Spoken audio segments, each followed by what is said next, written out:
cabina, desde que lo tengamos disponible, me confirman. Nosotros estuvimos viendo, hasta ahora hemos visto 7 pasos o 7 elementos específicos de cómo hacer una exégesis. Recordamos que una exégesis es una interpretación de un texto bíblico, pero es una interpretación académica, científica, es un proceso de interpretación con pasos, que lo que busca es comprender cuál era el significado, qué quería transmitir el autor original y qué interpretaron los receptores. Las dos cosas, tanto lo que quiso decir el autor y lo que comprendieron los primeros receptores.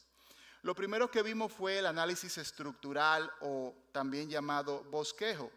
Y preguntamos algo, ¿ese bosquejo lo realizamos cómo? ¿Con algún comentario o solo con la Biblia? Solo con la Biblia, viendo la carta, en este caso una de las epístolas que estamos estudiando. Luego vimos el análisis de los elementos clave. ¿Quién recuerda esos elementos clave? Que son 3. Autor, receptor y ocasión. Y pregunto, ¿esos elementos clave lo vemos usando algún comentario bíblico o también solo la Biblia?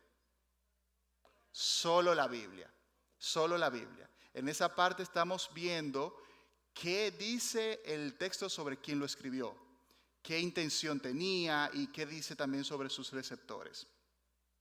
Luego nos encontramos con el contexto histórico general. Ahí sí empezamos a utilizar ya herramientas bíblicas, comentarios, etc. ¿Y qué buscamos ahí? ¿En qué nos enfocamos? ¿Quién recuerda? Ciudad, persona, la iglesia, fecha y lugar de composición, exactamente. Entonces ahí estamos estudiando esos elementos históricos que nosotros no podemos ver simplemente en el texto y necesitamos ayuda. Hasta ahora va muy bien, están aprendiendo. En el punto 4 observamos el análisis contextual básico. ¿Quién recuerda qué veíamos ahí? Pueden ver sus notas. Límites del pasaje, amplitud, es decir, de dónde comienza el argumento del pasaje y dónde termina, los párrafos que componen y qué más, el tema o tratar de identificar el tema del cual habla el texto bíblico en esa parte. Luego tenemos el análisis contextual detallado, que eso lo vimos en el segundo encuentro, y básicamente ahí estudiamos el análisis de palabras claves, palabras específicas en el idioma original, en este caso el griego, que buscamos su significado. Quiero volver a preguntar, ¿quiénes aquí hicieron algunas de esas investigaciones de palabras clave? ¿Algunos? Excelente. Empezar a practicar con esas herramientas, por ejemplo, logos con logos, la que les compartimos. Tal vez en un principio no será tan fácil, pero es cuestión de práctica. Mientras más uno lo usa, más se acostumbra. Luego vimos el contexto histórico particular del pasaje, que eso lo vimos la semana pasada. Y ahí estudiábamos los elementos históricos específicamente detrás de ese pasaje. O sea, en el punto tercero vimos el contexto histórico en general, pero en este punto sexto vimos el contexto histórico de ese pasaje. ¿Qué elementos habían ahí? Y decíamos un ejemplo la semana pasada del versículo, creo que es el 15, que habla de resplandecen como luminares, ¿verdad? Y decíamos que en la cultura judía, los judíos se veían a sí mismos como luminares, como esas lumbreras, esas luces en medio de la sociedad. Entonces también vimos la semana pasada, y fue el último punto que estudiamos, el uso de pasajes paralelos para aclarar puntos oscuros. Y ahí nos enfocábamos, como lo dice su nombre, en ver pasajes que aclaren, ¿verdad? Y veíamos paralelos ¿dónde? Primero, en la misma epístola. Después, en otros escritos del mismo autor. Después, en otros escritos del Nuevo Testamento. Y por último, en el resto del Antiguo Testamento en este caso.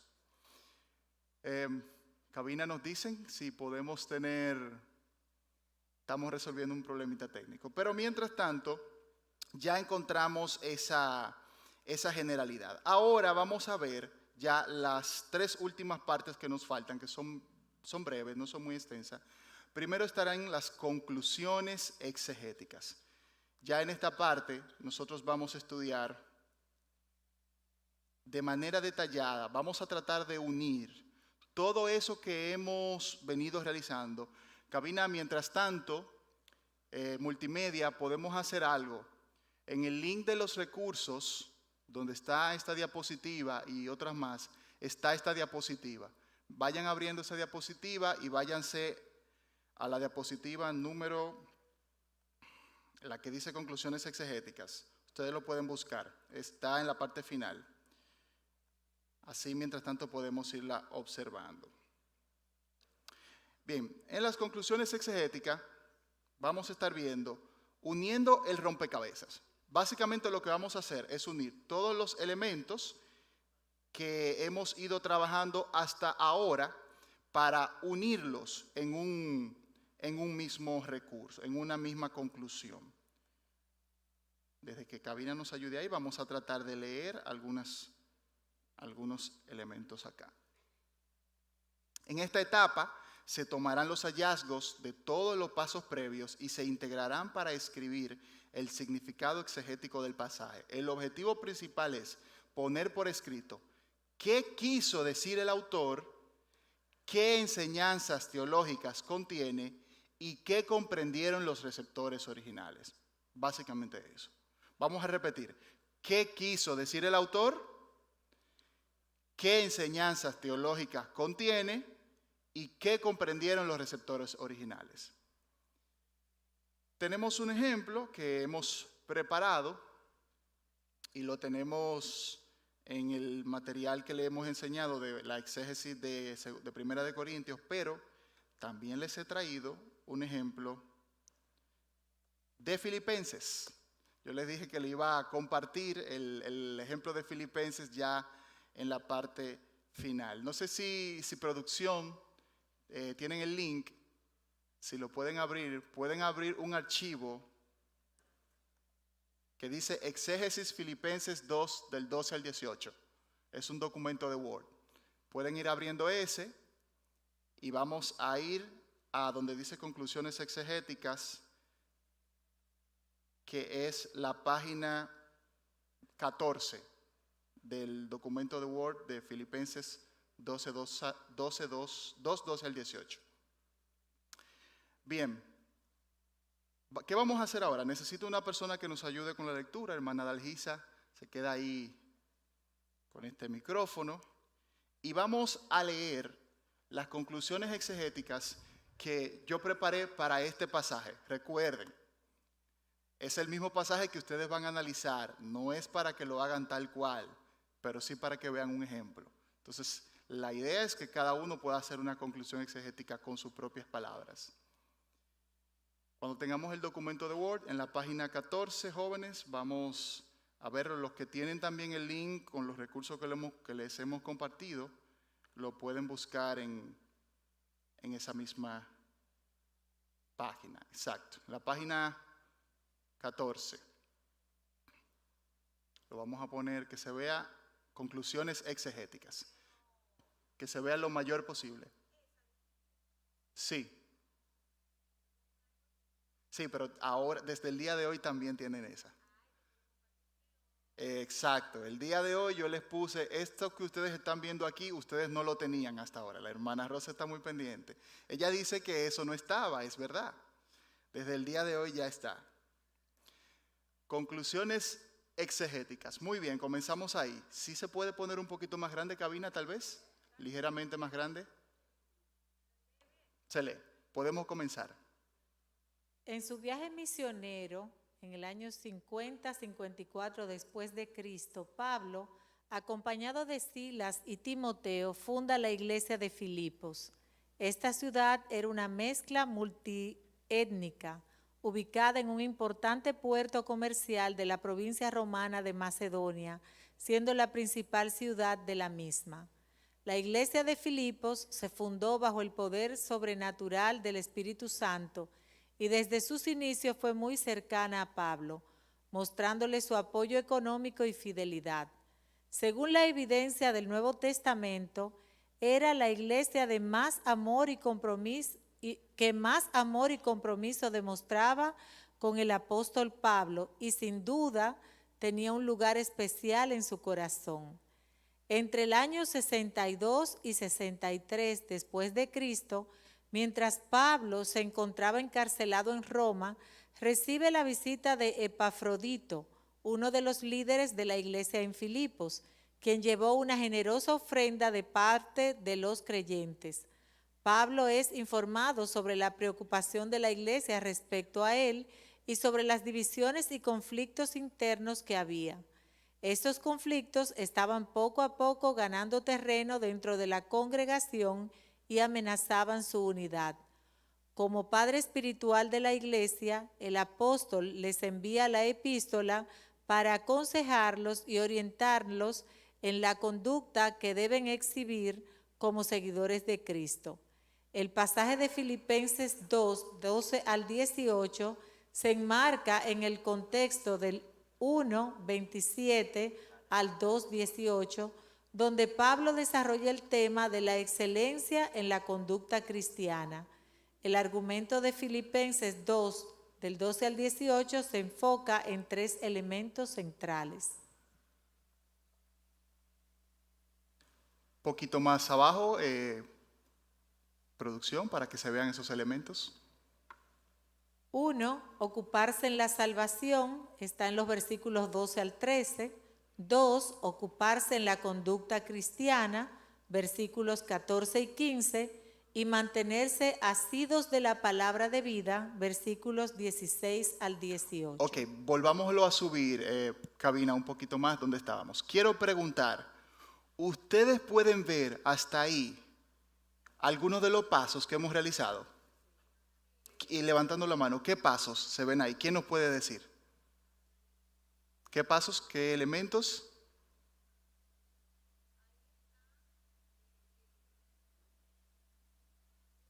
Vayan identificándolo, vayan identificando las cosas que hemos hecho hasta ahora. ¿Quién hizo el autor?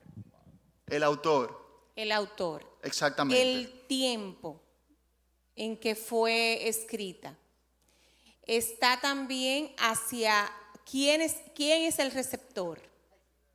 La iglesia de Filipos. La iglesia de Filipos. Está también la ocasión por la cual fue escrita. Exactamente. Que era la gratitud que tenía Pablo y el amor porque los tenía en su corazón por la fidelidad de los hermanos. Pero un paréntesis ahí, con esa misma idea que estás diciendo. Fíjense en esta parte. Entre el año 62 al 63 después de Cristo, mientras Pablo se encontraba encarcelado en Roma, recibe la visita de Epafrodito, uno de los líderes de la iglesia de Filipos. Entonces, él le lleva una generosa ofrenda que mandan los creyentes, le informa lo que pasa y por eso él escribe la carta. Pero yo le pregunto, ¿eso lo dice la epístola? No lo dice. ¿Cómo nosotros sabemos eso? Porque lo buscamos en el contexto. Tenemos que usar los pasajes paralelos. Ahí tenemos que utilizar a Hechos de los Apóstoles para entender quién era Epafrodito, para entender que cuando Pablo estuvo encarcelado, entonces él fue a visitarlo. ¿Qué más ven ustedes de lo que hemos visto ahí? ¿Sigo yo? ¿Sí? ¿Puedes decir algo más si ves? Bueno, también estamos viendo ahí el contexto histórico y ambiental en el que se desarrolla, porque estamos viendo de la importancia de la ciudad de Filipos, era la principal ciudad de Macedonia. Estamos viendo que la ciudad de Filipos era una ciudad que estaba en el contexto de un centro comercial próspero. Que solo vimos en el contexto histórico general. Sobre la ciudad. Fíjense en esta parte. El pasaje se enmarca en el contexto de 1.27 al 2.18. Pregunto, ¿en qué parte de la exégesis vimos eso? Donde nos dice de dónde hasta dónde va el pasaje. Análisis. Del contextual básico, ¿no? En el contextual básico. Exactamente. Que nos dice de dónde hasta dónde, que a su vez se alimenta del análisis estructural o bosquejo. Entonces, fíjense aquí en esta parte. El argumento de Filipenses 2:12 al 18 se enfoca en 3 cosas. Esos 3 elementos lo hicimos ¿dónde? También en el análisis contextual básico. Entonces, en pocas palabras, las conclusiones exegéticas es armar el rompecabezas. Lo que ustedes van a hacer es ir por cada uno de los pasos anteriores y tomando los elementos principales. Bien, ¿alguna pregunta hasta aquí? Ok, vamos a seguir leyendo esta conclusión exegética. A mí me gusta realizarlas poniendo el pasaje en negrito y luego ir leyendo el texto bíblico, ir desarrollando la idea de la conclusión. Hermana Dalgisa nos ayuda. Versículo 12.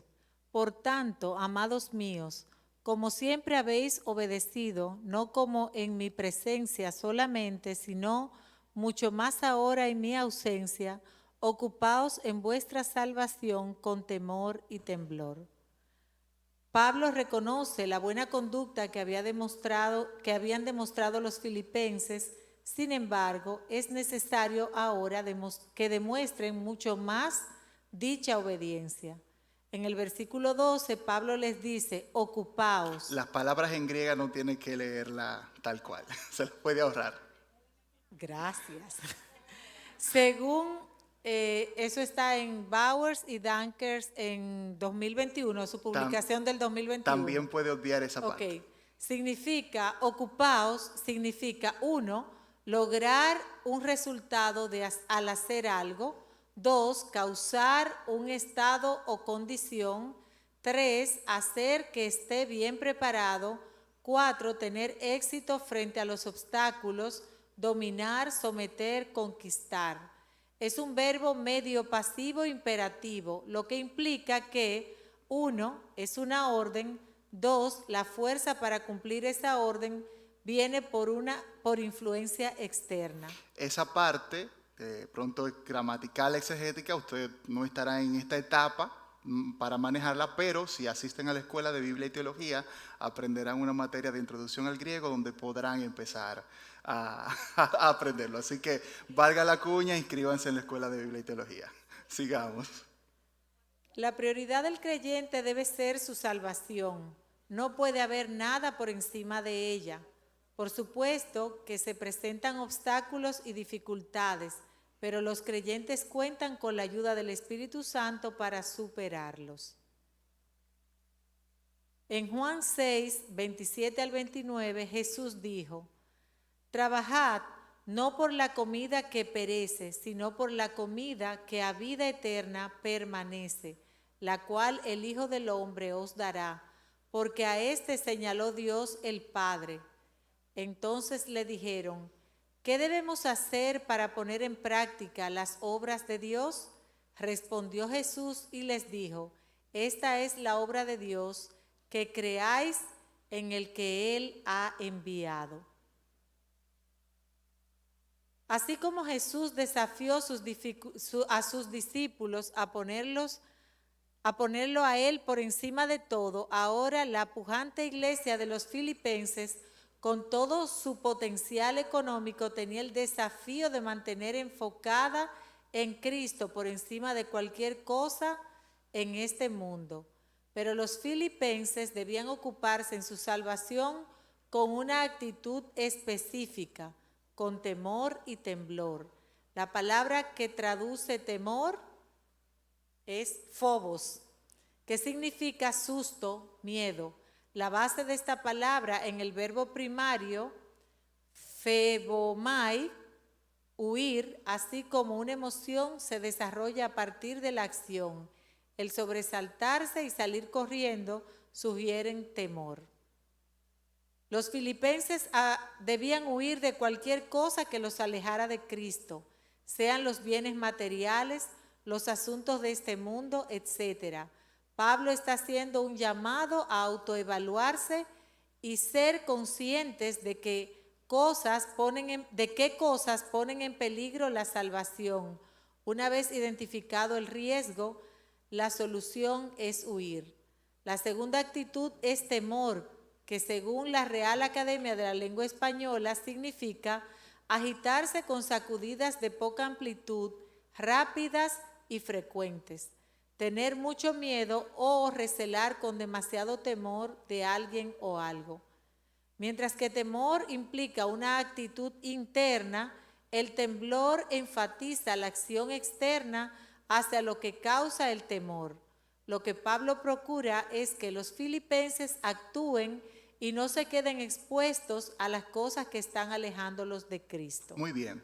Vamos a tratar de entender y pregunto, ¿qué elementos de los pasos que hemos dado hasta ahora ustedes ven que estamos integrando aquí en esa conclusión exegética? ¿Qué cosas? Tal vez las palabras clave, tal vez algo histórico, algo de la cultura, de lo que estaba pasando. Las palabras clave. Eso siempre va a ser útil, porque el apóstol, que cada escritor bíblico, utiliza un lenguaje, y para ellos ese lenguaje tenía un significado, tenía una aplicación. Por ejemplo, también la parte del contexto, de como Pablo les dice, ocupaos en vuestra salvación con temor y temblor. ¿Por qué? Porque ellos eran una iglesia pujante económicamente, ubicadas en un centro comercial, y tenían, al parecer, o estaban siendo influenciados en descuidar su salvación. Tal vez las cosas materiales, los bienes materiales, eran una tentación significativa para ellos. Entonces, en la conclusión exegética, estamos tratando de explicar qué significó para ellos. Otro factor, ese pasaje de Juan 6, 27 al 29. ¿En qué parte de la exégesis vimos eso? Pasajes paralelos, por supuesto. ¿De dónde sacó el apóstol Pablo esa idea de ocuparse y de enfocarse? De las palabras del Señor Jesucristo. Él no está diciendo tal cual lo que dijo Jesús, pero se ve que es una enseñanza basada en ello. Vamos a leer también las conclusiones del versículo 13. 13 dice, porque Dios es el que en vosotros produce así el querer como el hacer por su buena voluntad.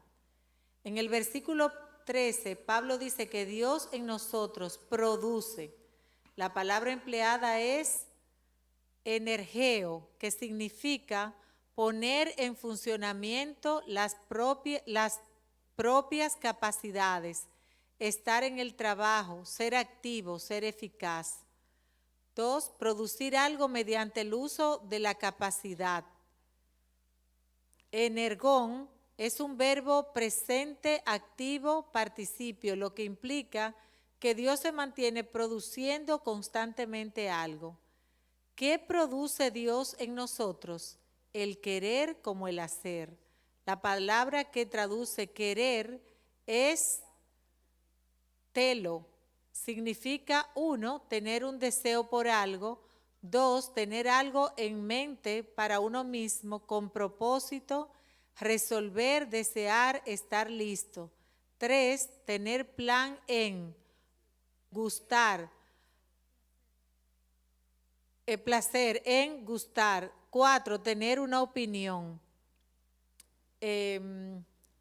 No está el verbo, pastor. Ese es... Telo es un verbo presente activo.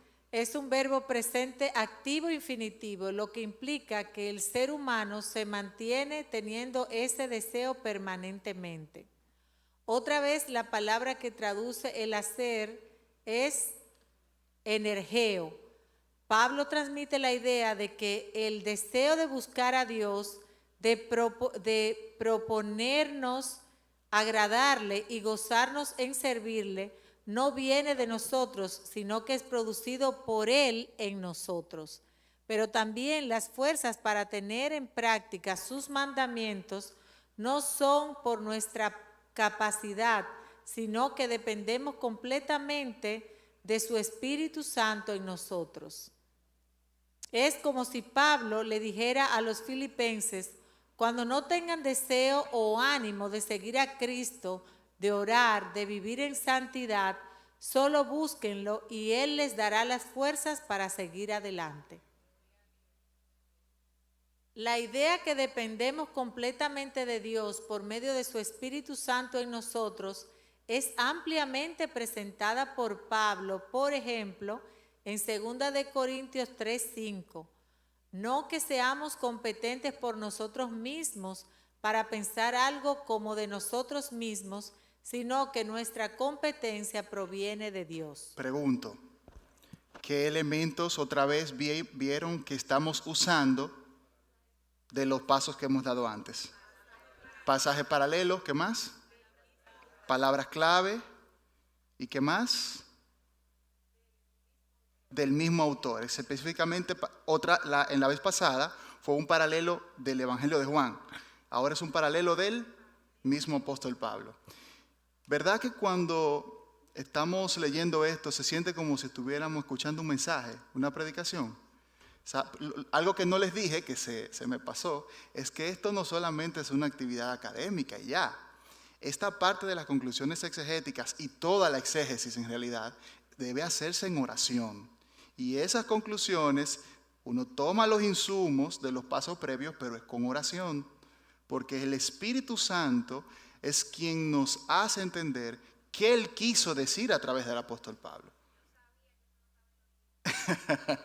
Eso no va a aparecer fácilmente en un libro. Claro, porque el Espíritu Santo fue el que inspiró al apóstol Pablo, entonces, ¿quién más indicado o mejor cualificado para explicarnos qué quiere decir ese pasaje? Entonces, cuando hagamos este proceso de exégesis, especialmente ya la parte final de las conclusiones del significado, debe hacerse bajo oración. No lo vamos a leer todo por temas de tiempo, pero el documento está ahí, ustedes lo podrán leer, no es tan largo, es corto, porque quiero ya pasar a la próxima parte. Pero hasta aquí, ¿alguna pregunta, alguna duda, algo que le gustaría preguntar de puntualmente cómo hacer esto? ¿No hay preguntas? ¿Sí? Este material, bueno, ustedes lo pueden imprimir, pero está en la carpeta que le pasamos digital. Eso que están viendo ahí ya está. Ahora, recuerden, no queremos que su exégesis personal la hagan copiando esa. Queremos que hagan una propia, como les salga. Luego usted puede utilizar esa para más o menos comparar. Ok, si no hay ninguna pregunta, yo quiero preguntarle a alguien que nos diga con sus palabras en qué consisten las conclusiones exegéticas y cómo se hace. ¿Quién se anima a decirnos? Ya que ustedes no tienen ninguna duda y eso significa que saben todo. ¿Quién nos dice en qué consisten las conclusiones exegéticas y cómo se hacen con sus palabras?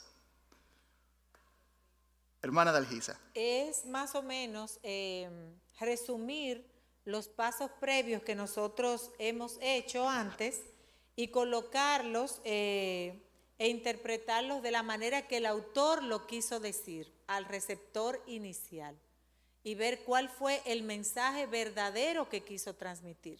Exactamente. ¿Qué quiso decir el autor y qué entendieron ellos?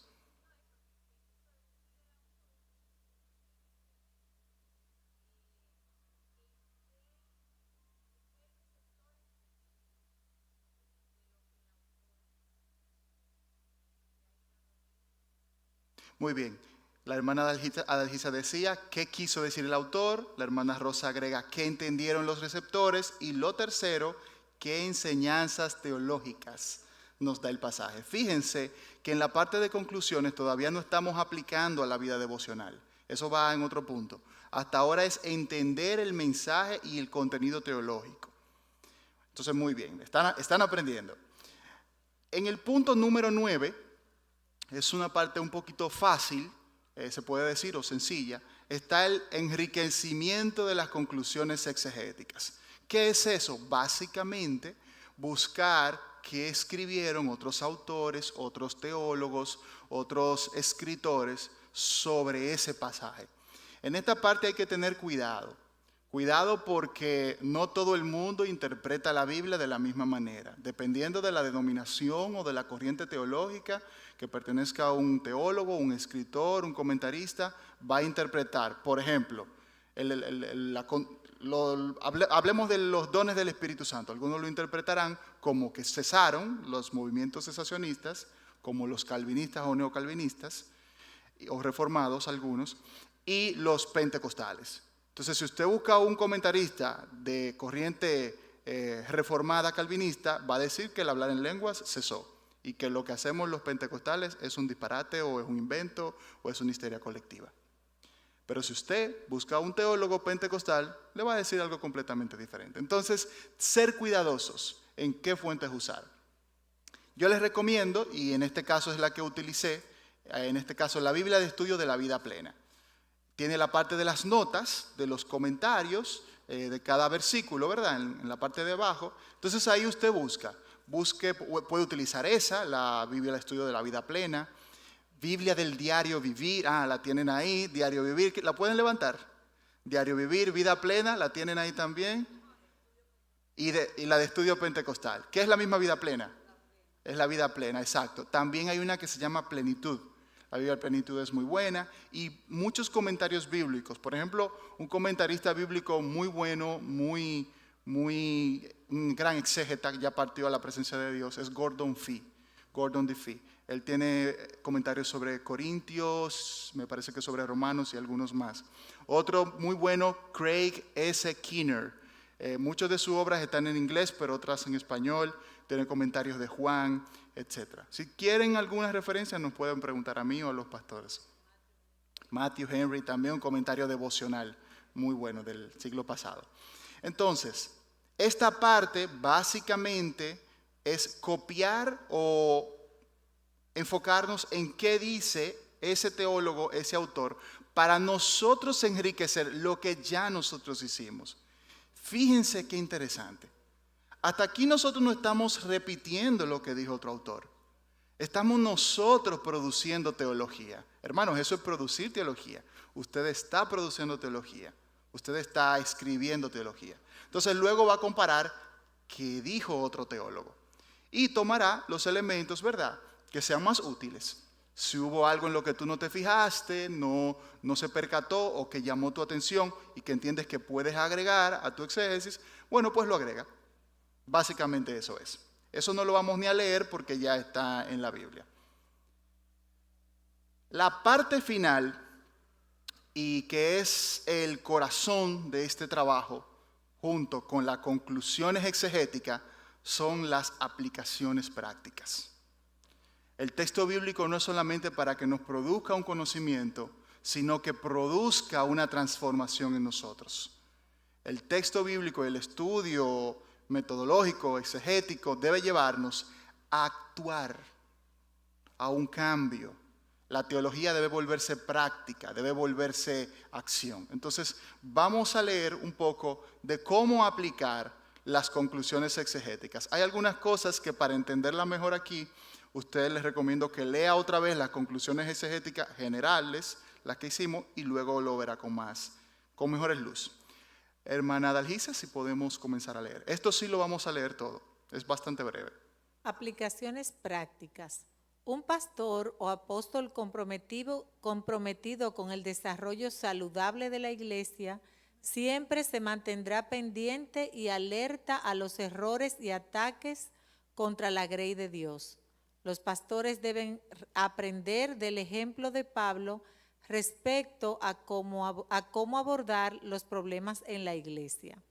El versículo 12 dice: por tanto, amados míos, como siempre habéis obedecido, no como en mi presencia solamente, sino mucho más ahora en mi ausencia, ocupaos en vuestra salvación con temor y temblor.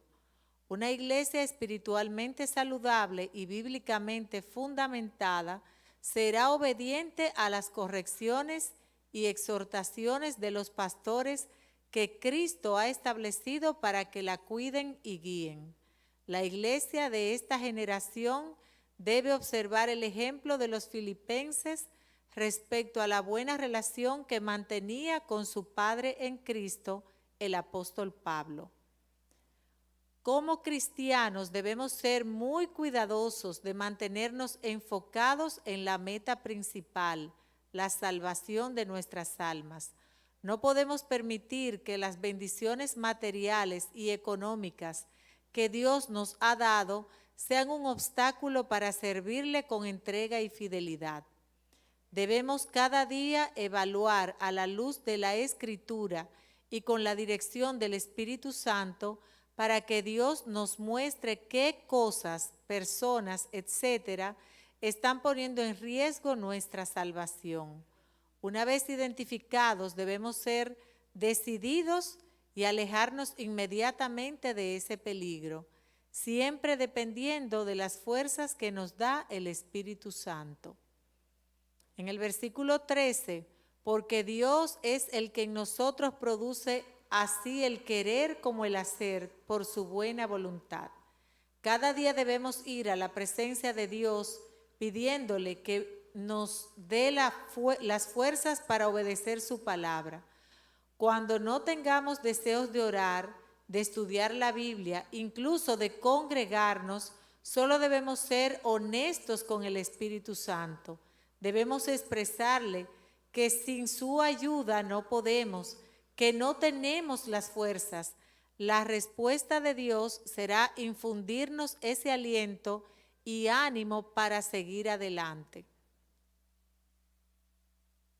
En el 14, haced todo sin murmuraciones y contiendas.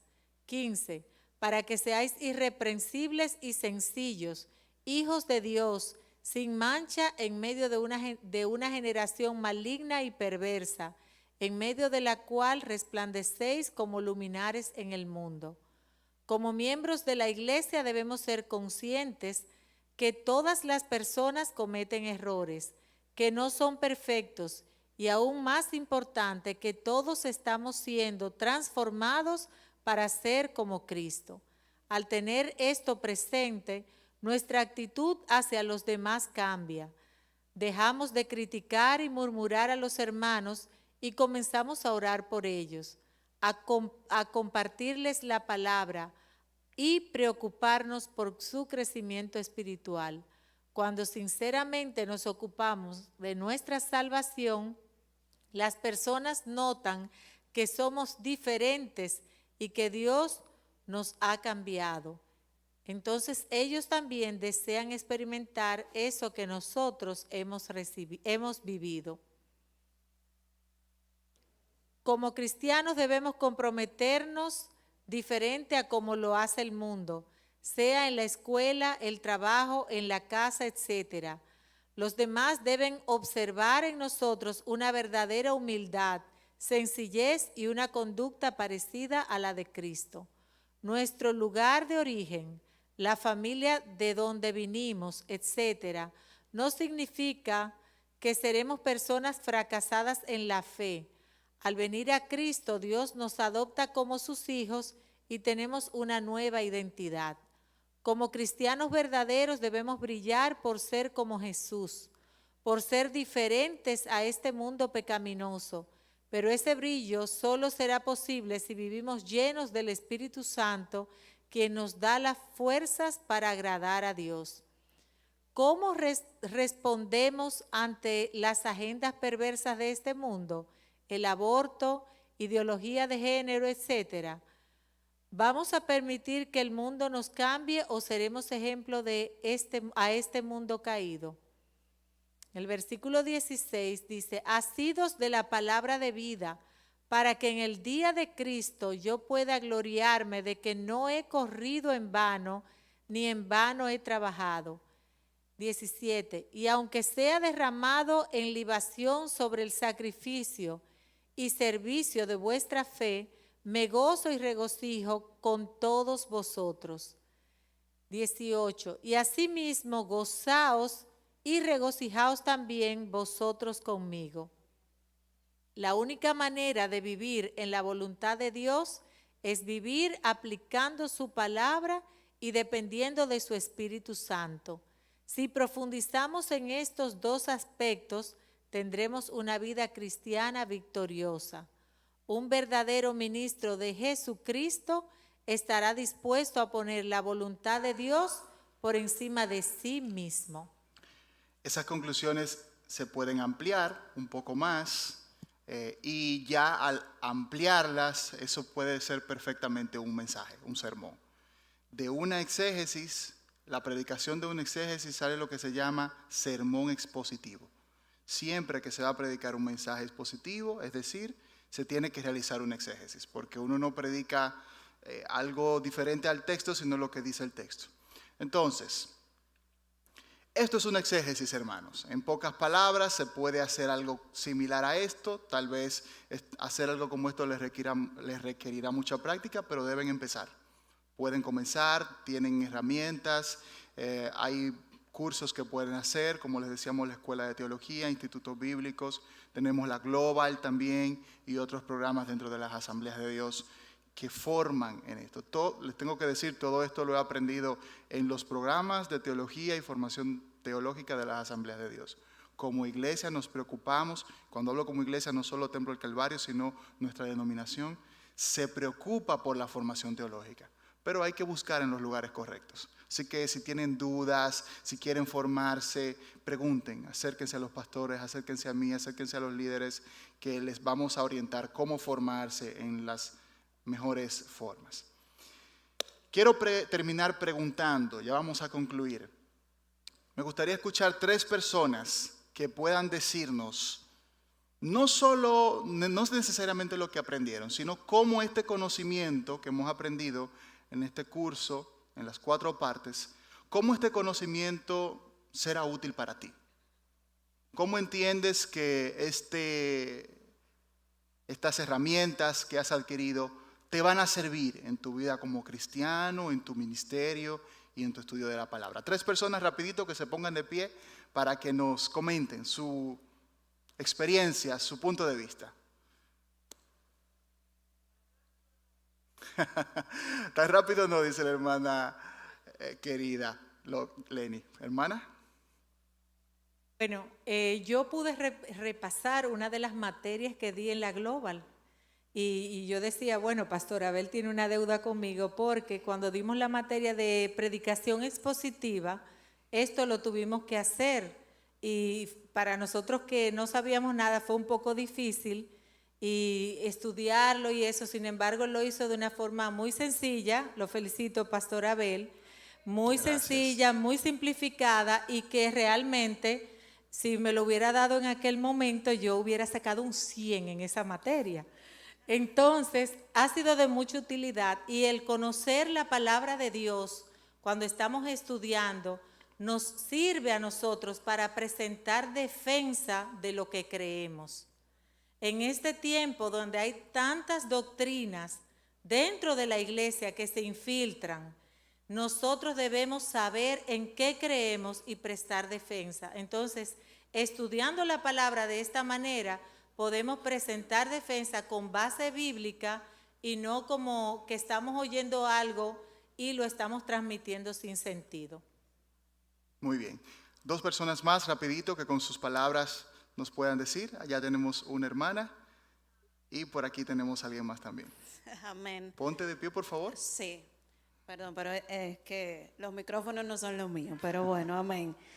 Realmente como una reciente integrante de esta iglesia y una servidora hija del Señor, esto ha despertado muchísima curiosidad y me uno a la felicitación de la hermana Dalgisa porque ha sido bastante claro. Yo creo que si este tipo de cursos y este tipo de enseñanzas se siguen dando a los que iniciamos y a los que no han tenido la oportunidad, la verdad es que te lleva a indagar, a conocer y a conocer realmente el mensaje. Usted dijo que con la oración, porque el Espíritu Santo es el que nos guía, pero justamente con pautas como estas, realmente uno va a entender y va a aprender y va a seguir ese lineamiento que el Señor quiere que sigamos. Así que yo reitero las felicidades y eso es un buen paso para los que estamos iniciando a conocer la palabra. Qué bueno. Por aquí creo que Miguel también quería dar un aporte. La hermana Rosa también tiene uno y el hermano Miguel. Con ellos 2 finalizamos. Bueno, 3 veces, felicidades.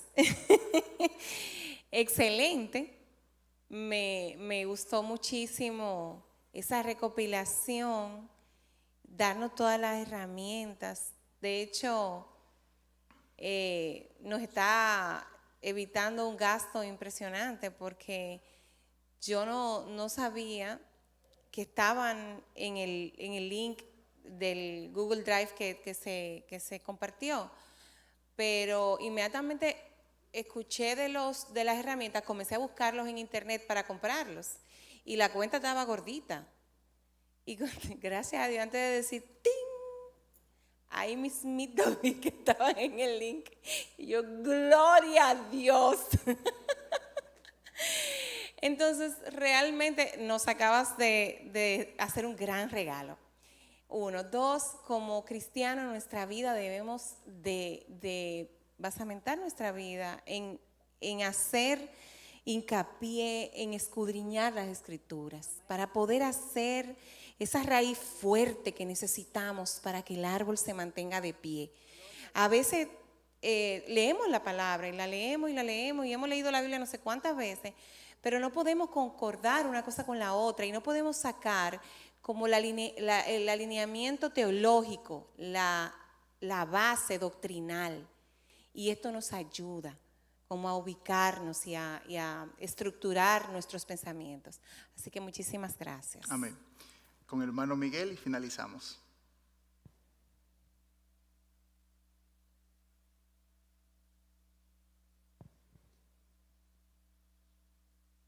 Dios le bendiga. Me gustó mucho porque me gusta conocer de Dios y saber realmente lo que Dios quiere decirnos a través de la palabra. Segundo, para poderlo aplicar en mi vida, porque eso es algo muy importante y es lo que Dios quiere que hagamos, los que Él no quiere transmitir en su palabra. Y también para cuando tenemos la oportunidad de compartir con otras personas, poder instruirlo correctamente y darle una respuesta precisa y eso entonces también tiene mucho valor. Entonces esos son 3 puntos que entiendo que son importantes. Excelente, qué bueno. Gracias, hermanos, por esos retroalimentación.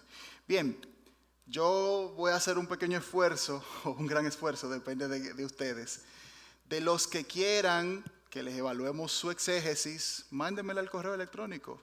Anímense, escríbenla, prepárenla y mándenla. Vamos a mandarle su calificación por ahí y las recomendaciones que tal vez puedan tener. Así que hagan un esfuerzo por empezar a hacerlo, que les va a dar grandes resultados. Otra recomendación, estas sesiones de este curso están todas grabadas. Vuelvan a ver los videos con más detenimiento, con más calma. Van a ver que hay cosas que van a aprender y que van a entender que tal vez no entendieron en un principio. Entonces, vean los recursos, también tienen la carpeta, como decía la hermana Rosa, todos esos recursos que hemos enseñado están ahí, varios comentarios bíblicos y demás. Hermanos, Dios les bendiga, vamos a ponernos de pie y vamos a hacer una oración para que esto que hemos aprendido no se quede solamente en un curso, sino que el Señor nos ayude a aplicarlo. Señor Jesús, gracias.